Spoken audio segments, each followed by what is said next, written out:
Hi hello నమస్తే welcome to Priya talks. అందరూ బాగున్నారా అండి? అందరూ బాగుండాలి, అందులో మనం ఉండాలి.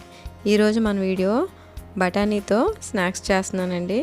అలానే ఉడకబెట్టి వాటిని కొంచెం కారం శనగల్లా కూడా చేసుకోవచ్చు.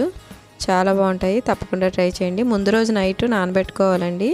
ఇవి పచ్చి బఠానీ కాదు, గ్రీన్ పీస్ అనేవి నానబెట్టుకోవాల్సిన అవసరం లేదు, కానీ వీటిని తప్పకుండా నానబెట్టుకోవాలి. అవి ముందు రోజు నైటే నేను నానబెట్టుకున్నానండి. అలానే ఇంట్లోకి ఎప్పుడు నేను అల్లం వెల్లుల్లి పేస్ట్ అనేది రెడీగా పెట్టుకుంటాను అనమాట. అది చేస్తున్నాను. అది చేసి ఒక బాక్స్ నిండా చేసి ఫ్రిడ్జ్లో పెట్టాను. దాంట్లోనే ఆ మిక్సీలోనే కడగకుండానే దాంట్లో ఈ శనగలు వేసాను అనమాట.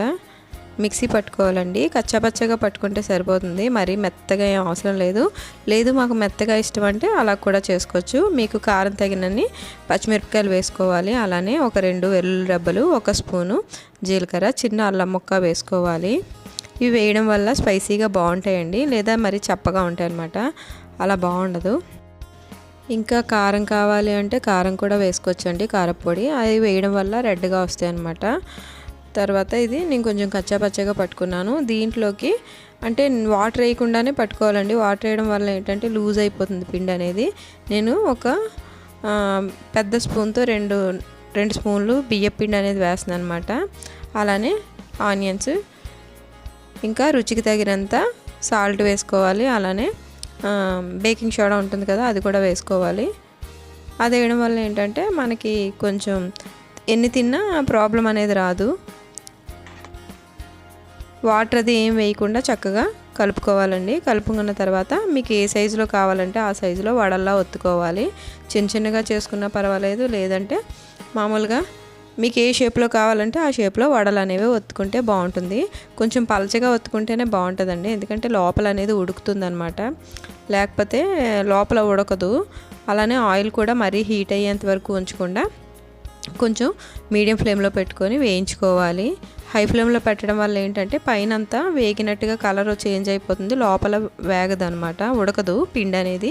ఎందుకంటే ఇది బఠానీ కదా, అందువల్ల కొంచెం టైం పడుతుంది వేగేసరికి. ఇంకా ఇందులో కావాలంటే మీరు స్వీట్ కార్న్, అలానే సగ్గుబియ్యం నానబెట్టి వేసుకోవచ్చు. ఇంకా శనగపప్పు కూడా నానబెట్టి వేసుకోవచ్చు. కొత్తిమీర, పుదీనా అవన్నీ కూడా వేసుకోవచ్చండి. నేను ఇంకా అవి ఏం వేయలేదు, ఓన్లీ బఠానీ. అందులో కొంచెం ఆనియన్స్ చిన్న ముక్కలుగా కట్ చేసి వేసాను.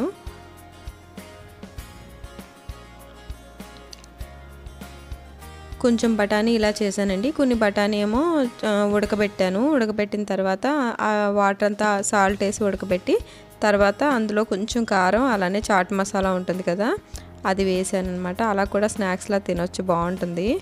కారం బఠానీ అనమాట, చాలా బాగుంటాయి. ఆయిల్ హీట్ అయిన తర్వాత ఇంకా 1 by 1 వేసేసుకోవడమే. చక్కగా డీప్ ఫ్రై చేసుకోవాలి.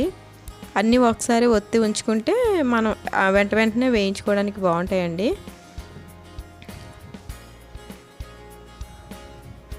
వీటిని మరుసటి రోజు పులుసులా కూడా పెట్టుకోవచ్చండి.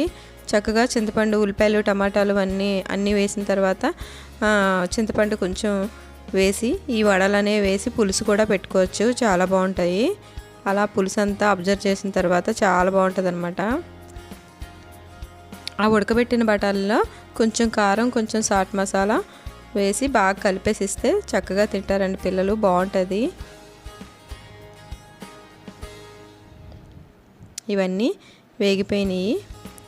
1 by 1 వేయించుకున్న తర్వాత ఆ కారం బఠానీ ఇవి కలిపి స్నాక్స్లో ఇస్తే చక్కగా తింటారు. సాస్ వేసుకొని కూడా తినొచ్చు, లేదా ఏదైనా చట్నీతో తినొచ్చు, లేదా ప్లెయిన్గా అయినా తినొచ్చు. నా వీడియోస్ నచ్చితే తప్పకుండా లైక్ చేయండి, షేర్ చేయండి, కామెంట్ చేయండి, సబ్స్క్రైబ్ చేసుకోండి. కారం బఠానీ, అలానే కారం బఠానీతో వడలు తయారండి. ఉంటానండి. Thank you, bye, take care.